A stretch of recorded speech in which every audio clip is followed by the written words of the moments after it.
Hello everybody, welcome back to Mount Hope Meadows. My name is Jake, and today we're working on this 1959 Minneapolis Moline 4-star.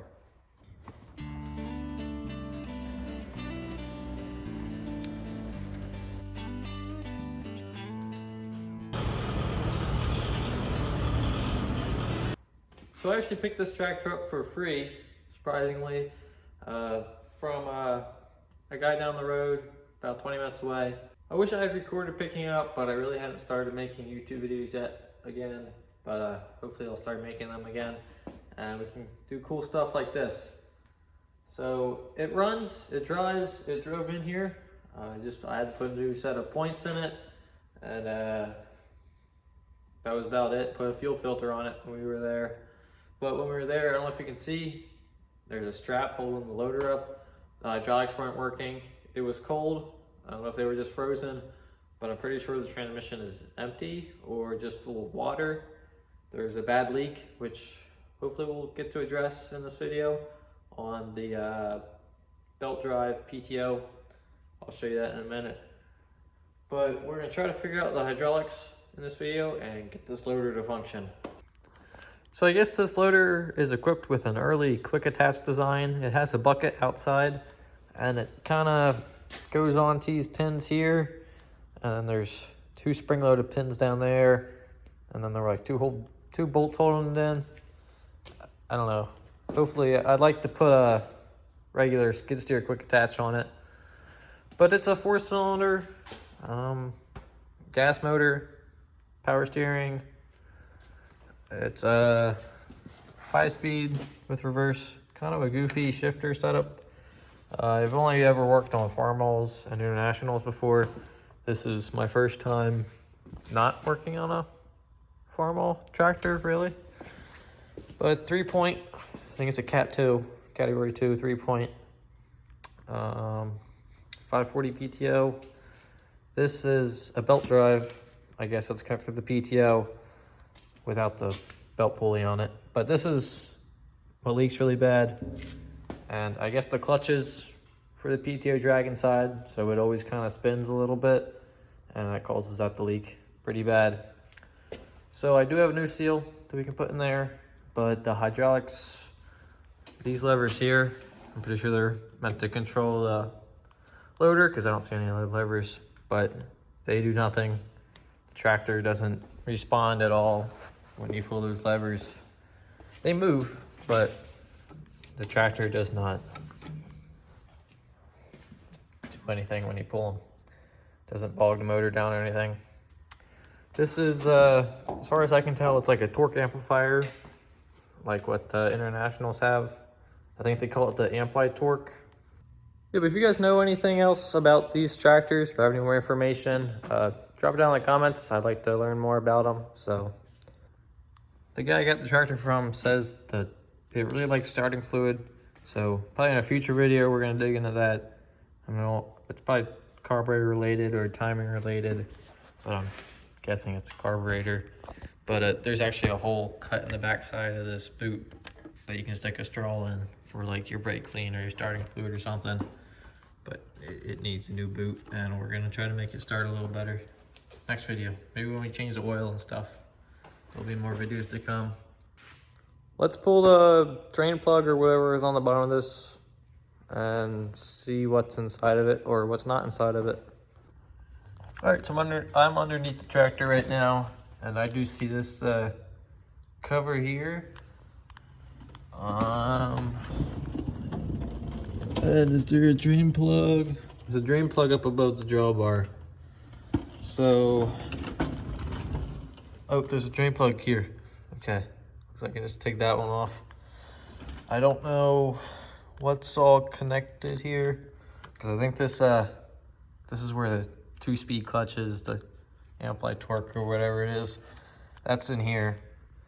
So I don't know if these transmissions are connected or what, but we're gonna pull both drain plugs and see what happens. Okay, hopefully you can see. It's a little hard to get to, but it's right, oh, I should look right there, if the camera will focus. Right there, behind that shaft here. I already cracked it loose, so kind of, sort of. Let's see what's behind door number 1.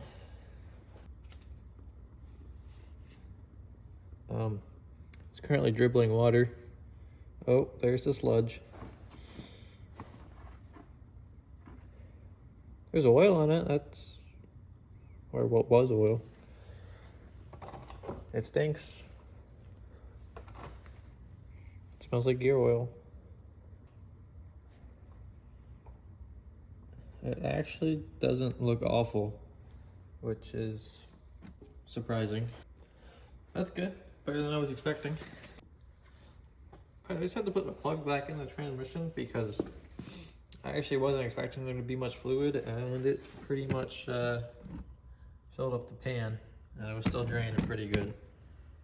So we're gonna pull the other drain plug and see what's behind that one. All right, I like really can't get you guys under here, but I'm gonna pull this other drain plug out.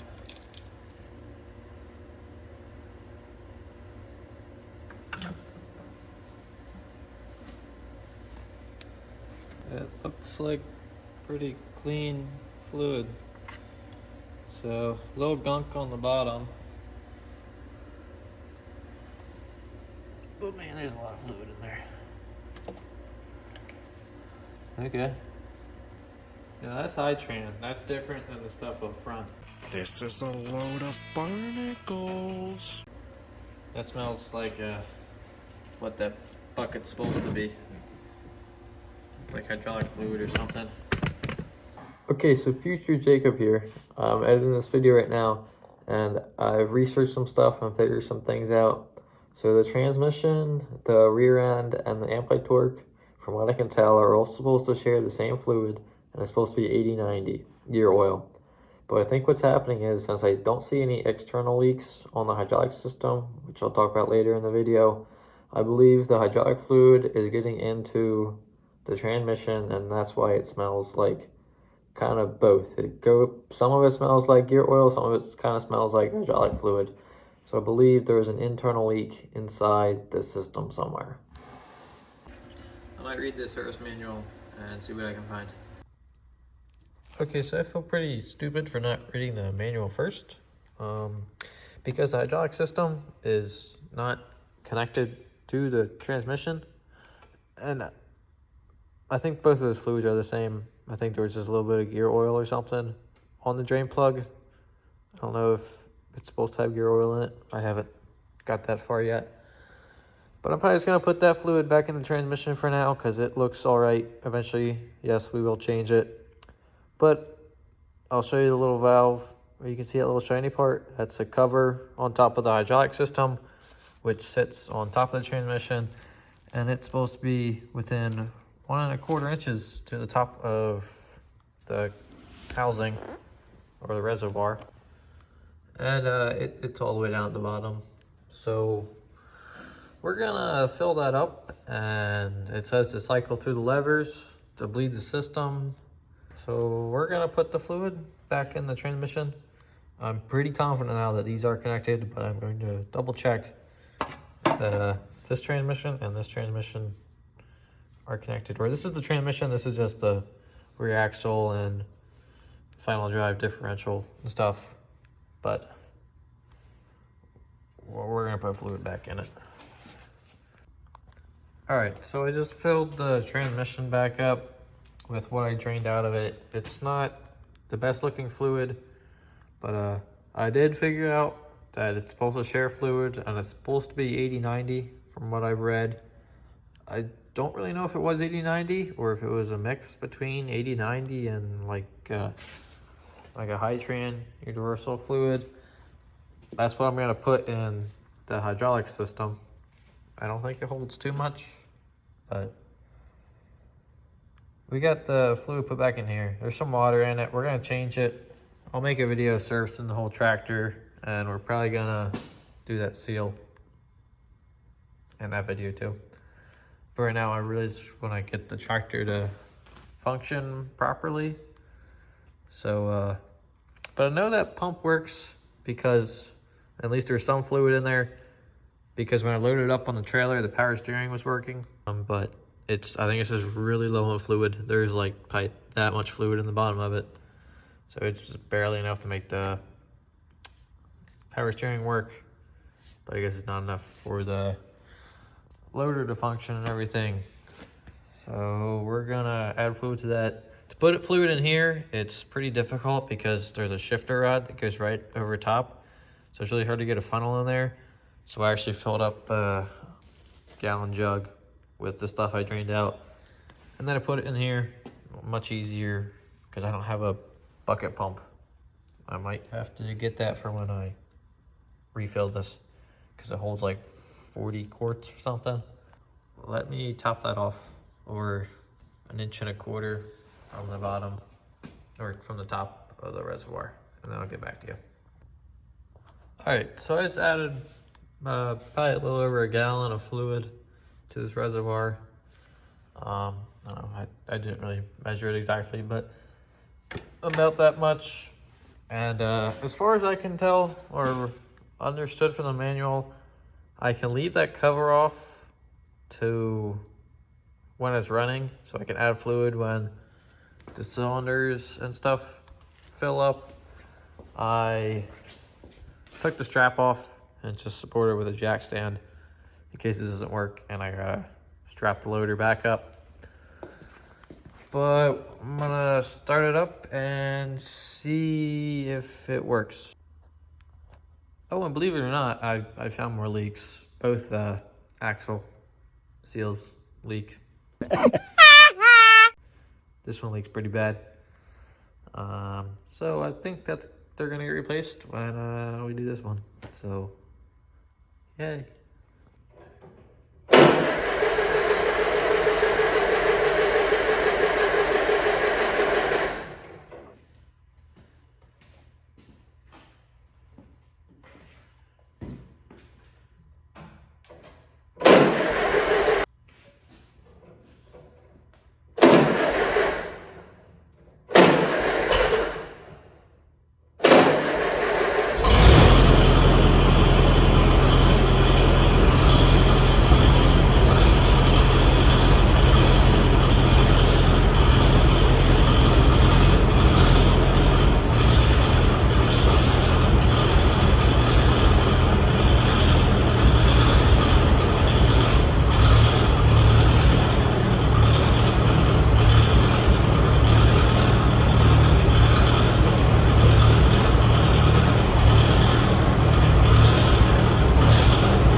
Alright, so it started to work, but it's drinking a lot of fluid. I noticed it did start to pick up on the loader, so heading in the right direction. And it started to squirt out a little bit up top too, so.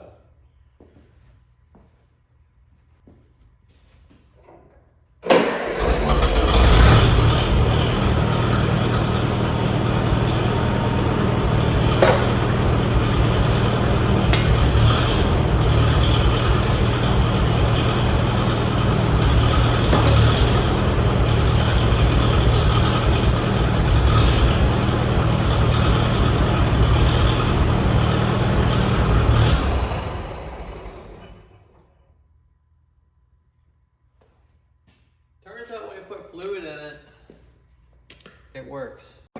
What you just said is one of the most insanely idiotic things I have ever heard.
Alright, so believe it or not, when you put fluid in the hydraulic system, the hydraulics work.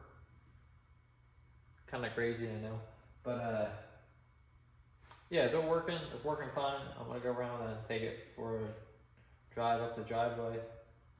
I don't know where the hydraulic leak is yet, because obviously there's a pretty bad one somewhere, because that reservoir was like empty. So I noticed when I was washing it, the power steering fluid was, or the power steering pump or gear was pretty wet. It was pretty greasy around there. So I don't know if that's where the big leak is or what. But one cool thing is, I think this is the first tractor that I have acquired, and without having to do any work to them, both headlights work. So that's pretty cool, because it is like midnight. So it's dark. Yeah, but I'm gonna take it for a little drive, and I'll let you know how that goes.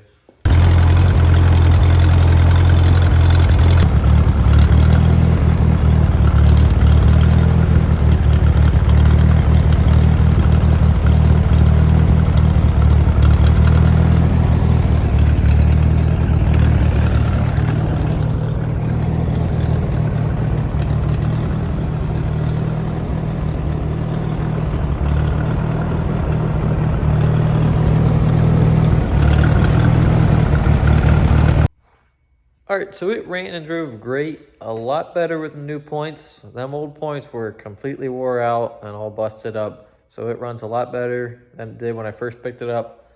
And the hydraulics are working great. They're a lot faster and more responsive than I was expecting them to be. So I think it's going to be a pretty useful tractor to have around. Now that we have 2 loaded tractors, I think it'll be pretty sweet.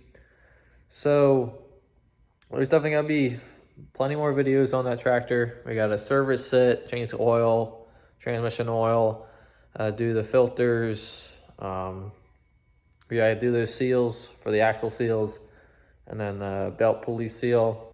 And then we're going to eventually adapt skid steer quick attach, like a standard normal quick attach, onto it so we can run regular forks and buckets and stuff, because I don't know where you find any other attachments that fit that loader. I have the bucket, but it's kind of odd shaped bucket, and it's got some weird stuff going on with it. The loader also, you might have saw in the last clip, it sits a little crooked because one of the pins has been replaced with a bolt, but it's in like the wrong hole or something. So we're gonna fix that, and then a bunch of other little odds and ends, try to fix all the leaks and stuff that we can.